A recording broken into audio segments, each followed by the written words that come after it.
Hey YouTube. So today I was going to show you a video of this Danby 40 pint dehumidifier. I have had videos of it in the past. I just took it apart just to check on it to see how dirty it had been. For the last 6 months or so, I've been running a pleated filter on the intake. Looks quite similar to this. That's the airflow side and this is the other side. The ones that fit on these dehumidifiers are 11 by 14 by 1. This is obviously a 9 by 10 by 1, as it says. I run them on this side, as you should, and they just nicely tape up on there. I will show you guys an example over here.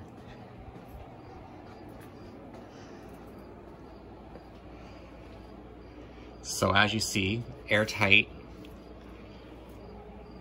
all taped up really good.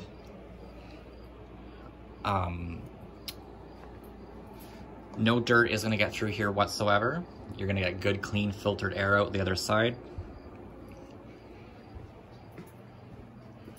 So, if you look in here, this is very clean.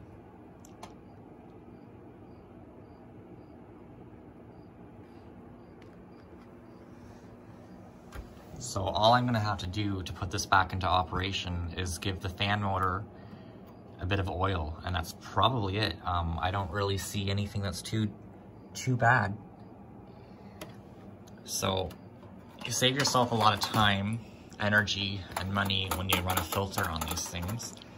And it's just something I've discovered in the last year or so, was that you could go out and buy better quality ones compared to the crappy foam ones that have the plastic case, plastic frame, I should say. This dehumidifier has a Fasco motor made here in Canada. It's pretty free. It's could use a bit of oil, most likely. I'm not too sure of the brand of compressor. Maybe someone out there knows. A while back, I had to wire in a new frost sensor. That's why there's some wire caps here. This one has a 2-speed motor on it as well. A couple years back, the float switch broke and got stuck to the off position. So I wrapped some tape around and put this clip on here, and now it's just a constant run dehumidifier. So I usually just have it draining into a floor drain or whatever, and it's been no issues.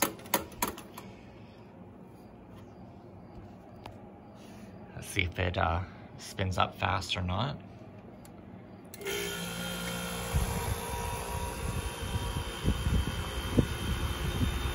Yeah, it seems happy still. Turn the fan speed up a bit here without blowing my head off.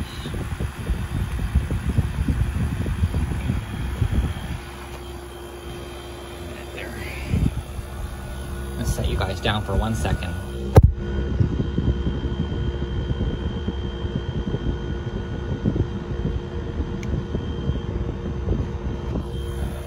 Now, as you guys can hear, it's a very happy compressor.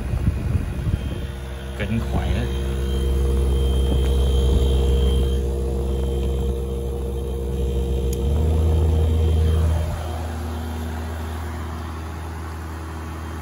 This is better quality than anything made today.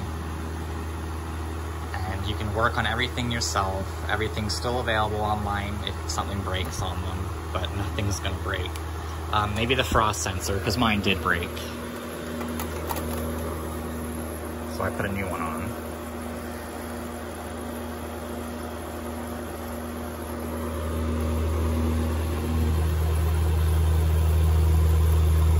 Well, there's a little bit of dirt in there, but nothing that I'm too worried about.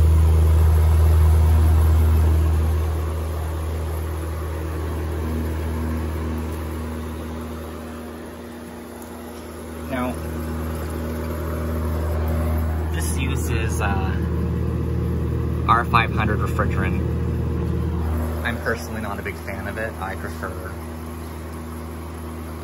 a solid state refrigerant such as R12 or R134A or R22. I don't like the mixture of the R500. I find that the molecules don't mix well or something because they just don't get as cold and they frost up more at the beginning.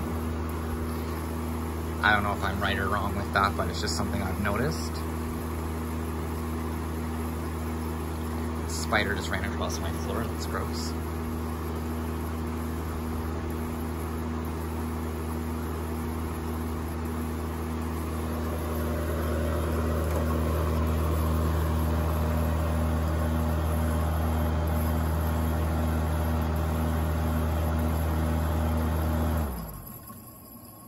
Well, it must have found its happy spot because it shut off. I should have turned the humidistat up all the way. But I just wanted to show you guys the importance of buying a better filter for these vintage units.